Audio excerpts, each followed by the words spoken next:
Happy Friday, lovely people in our Cardinia Shire, and welcome to some quirky gardening with Heike from Ambrosia Nutrition. I am in my garden. I hope I'm not going to be eaten by too many mozzies. They're coming out right now and they love me. And I'm flipping the camera around to start you out with my little seedling and potting area that I have created from an old desk that I had forever, and I just keep changing these bits of wood here. When they've rotted sufficiently, I'll find a new bit of whatever chip wood from the hard rubbish, and everything else down here is pretty much hand-me-downs as well, unwanted items from people who know that I'm not that fussed whether something is new or old. So Ash, look at that. Here is your lovely galangal plant ready for you once we can actually meet. And these are seeds that I put in there.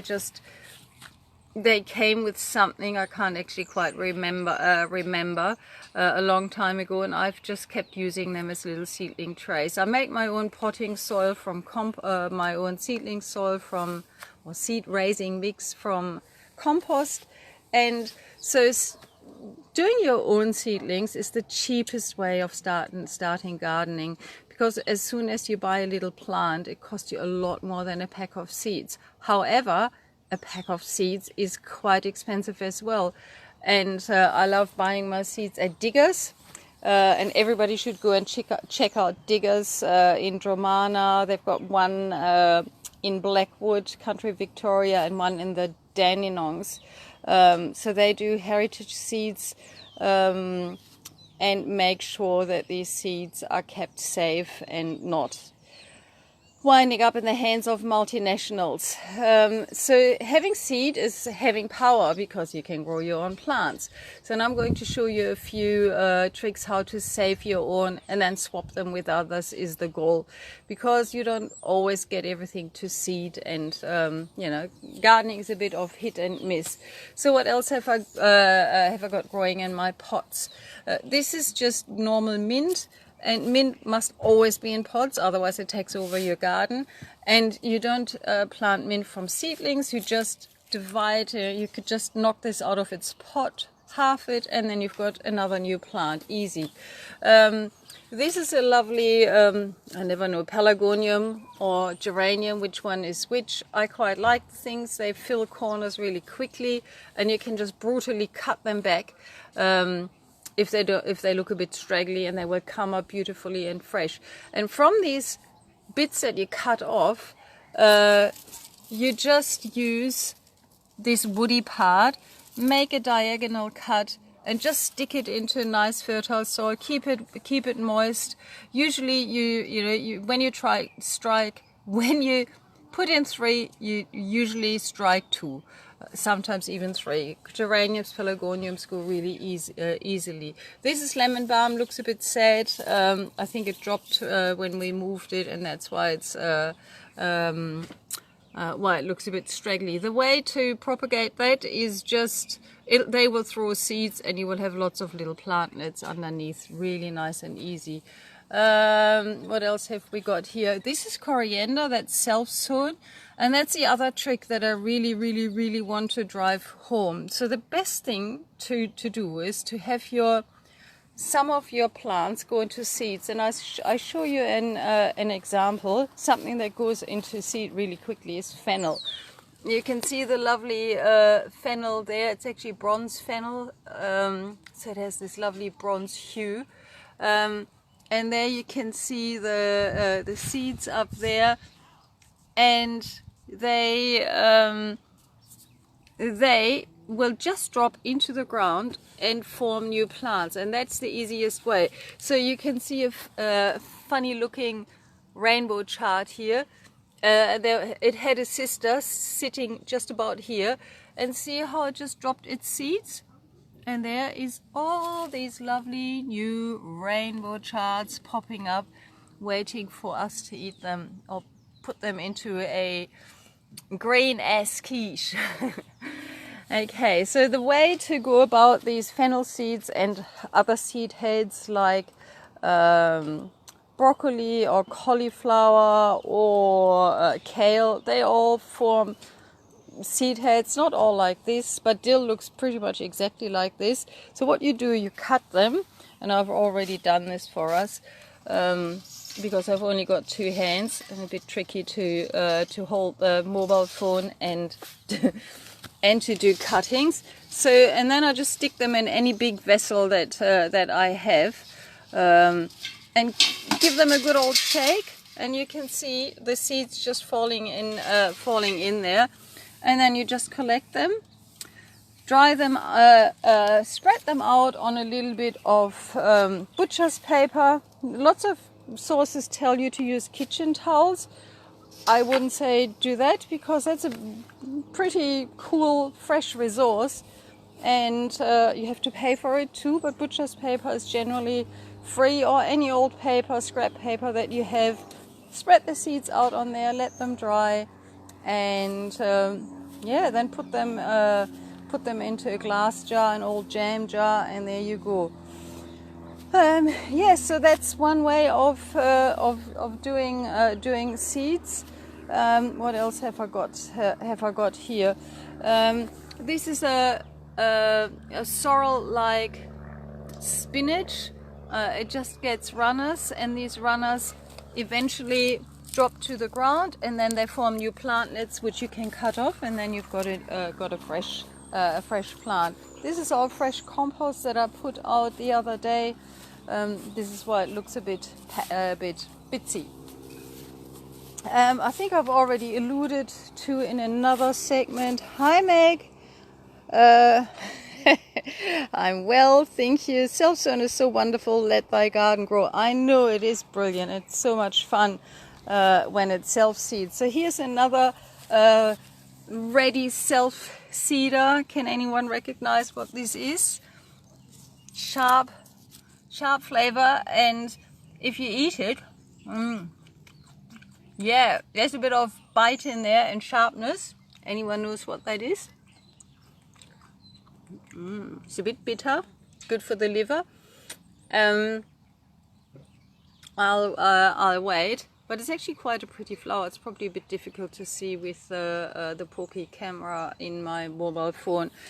Okay, so one other way to save on buying plants is when you buy spring onions and they've got the roots attached, take those roots, cut them off very thinly, so you only need like 1 millimeter, 2 millimeters left on your on the root part, and then you just plant the roots in there, and voila, new spring onions. You never buy spring onions again. There's my last zucchini, or my second last zucchini, growing there. I let this grow a bit bigger, and then I halve it lengthwise and collect some of those seeds. Same thing, put them on butcher's paper, let them dry, voila, seeds for next summer. Really easy. Here's another interesting plant that is very happy to be shared around. It's horseradish. That's what was meant to go into my health tonic yesterday to support our respiratory tract. It's quite sharp and peppery. It can really take your breath away, and it grows roots, so they go really deep into the soil, up to 1/2 meter, and you need a sharp spade. And again, this plant could be divided and would be a happy new plant for another person, for another gardener or budding gardener. Here's some more geraniums that I have taken from other gardens because I like them. Isn't it gorgeous? Look at it. Just makes you happy. And what else? Oh, this is Vietnamese mint, and I've just chopped it because I used it in a fried rice project, so it looks a bit sad. I've got another plant somewhere. And this one is like any other mint. You can just divide the clump and you've got a new mint plant. It's that easy. So more propagation, real tomatoes, really easy. pick a really ripe one, cut it in half, scoop out the flesh, put it on a bit of absorbent paper, any paper, newspaper works a treat. Let it sit there, let it dry, and then collect the seeds, let them dry, and voila, seeds for the next season. Easy. The same with eggplant, they've got little seeds inside when you horizontally cut them. This one is celery. That actually goes into flour, would you believe it? And then you just collect the seeds, and same deal. Now, I've already talked to you about fennel seeds. These celery seeds and fennel seeds are quite therapeutic health-wise for many ailments. Good for the digestive tract and taste fabulous in curries or in like a cabbage stew. Really, really yummy. Add some lovely flavor to it. Okay, what else have I got? Oh yes, I'll show you an interesting flower to collect seeds from. This is marigold. Marigold is really your gardener's friend. It's a gorgeous, vibrant orange, and it repels nematodes. These are these tiny little worms in the soil, really thin ones that you barely see, and they eat the roots of plants. So this little flower here has come to the end of its flowering life, and you can just basically pull the seeds out of this, see, out of this vessel, out of its receptacle, and there you've got all these new seeds. I pulled it out a bit prematurely. It's not quite there yet. I just wanted to show you how beautifully nature provides seeds for the next generation. It's just fascinating, I find it. Okay, so I'll take you down to my seed station and talk a little more about seeds. Oh, what else did I do today?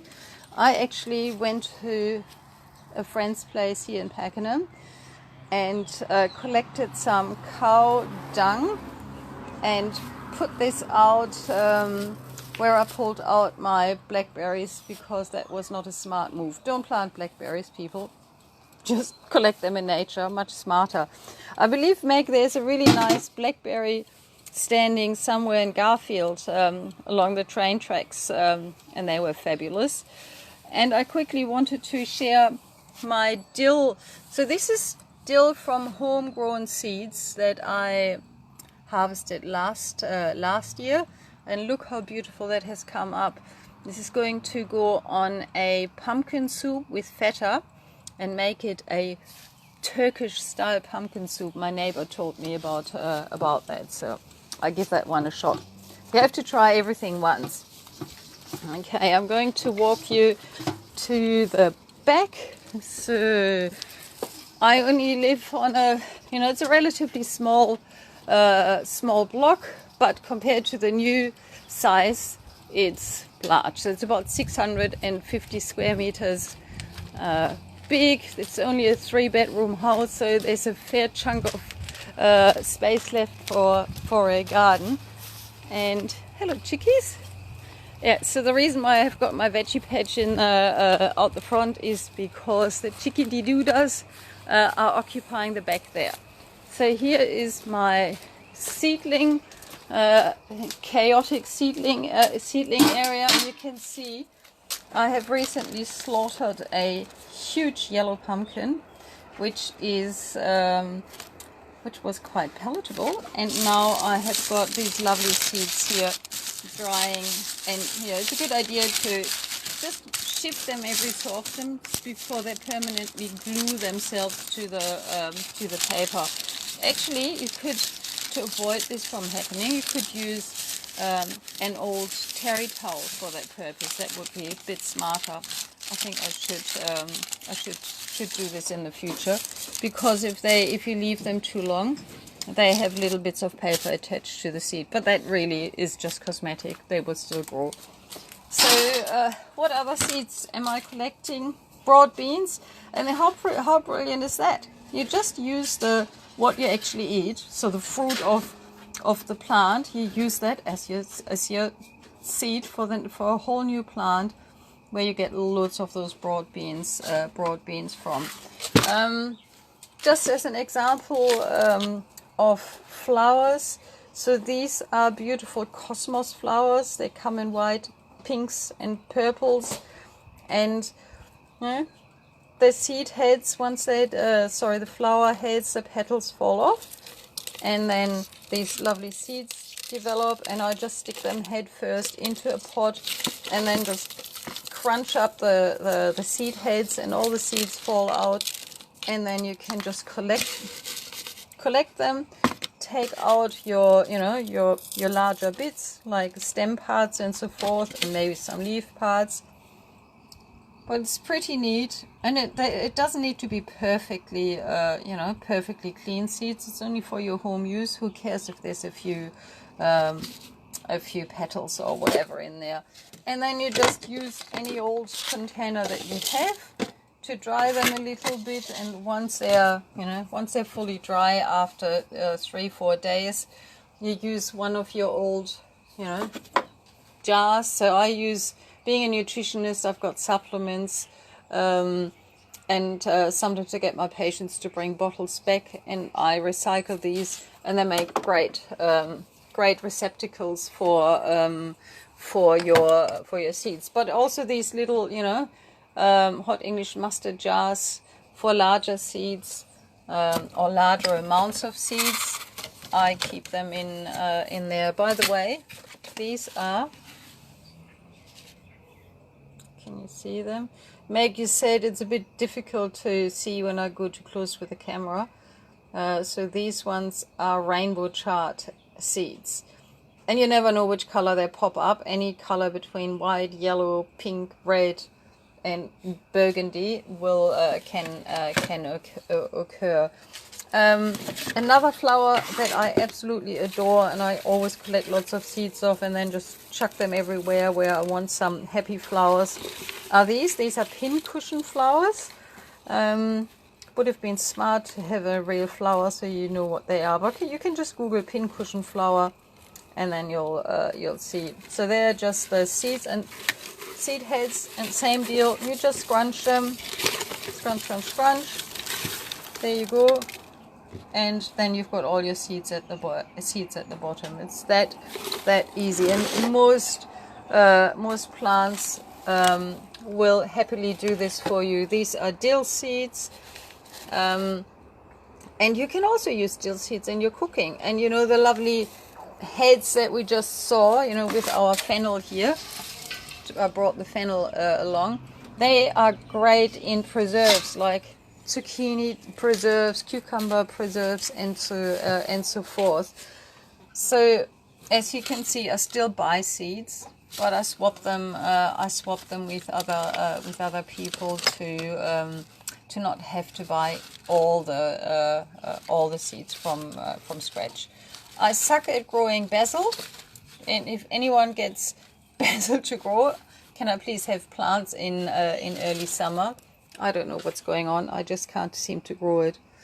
Another good way, what Meg is saying, another good way is to use an old pillowcase, pop over the plant in the garden, cut off, upright the pillow and let seeds dry and drop to bottom of case. That's brilliant. Yeah, and I've got those. I've got some old pillowcases. I can definitely do that. That's not a problem. That's not a problem at all. Very excellent. So there is lots of flower seeds here. This is hollyhock. I love hollyhocks. Over summer we had 3 hollyhock plants in front of the lounge room window. They flowered in this ruby red, and it looked better than Christmas decoration. Seriously, it's one of those old-fashioned flowers that you just must have in your garden. With onions, I have never successfully collected seeds from onions. That is not to say that it doesn't work. It's something that I've had them in, I had them go to flower and I had seeds out of those flowers. You know, the onion flowers, those big round flowers. But yeah, never really got any onions from that. The other thing that I quickly wanted to tell you, don't buy all these expensive gadgets that they propose you must have and can't do without, like, you know, seedling markers. You know, I've been given these, and I've been using these forever. And you just rub the writing off, and then use your permanent marker to write a new name on. But I'm also using these. These are little spacers. When you go to the back of Bunnings, where they keep all the pallets and the wood that you can pick up, there's these spacers. They make fantastic line markers and so forth. So I'm using these. These are just little wedges that I use as, you know, as markers as well. So be frugal, make your dollar stretch further, and just experiment as well. And if you are not sure whether you should start gardening, just get, you know, ask around, ask on Facebook who's got a spare pot, put in a bit of soil, chuck in a few seeds, and see whether you like it. I hope you do, and I wish you a wonderful, wonderful Friday, and thinking about our troops tomorrow morning at 6 a.m. for Anzac Day as well. Have a restful weekend, everyone. Lots of love. Bye.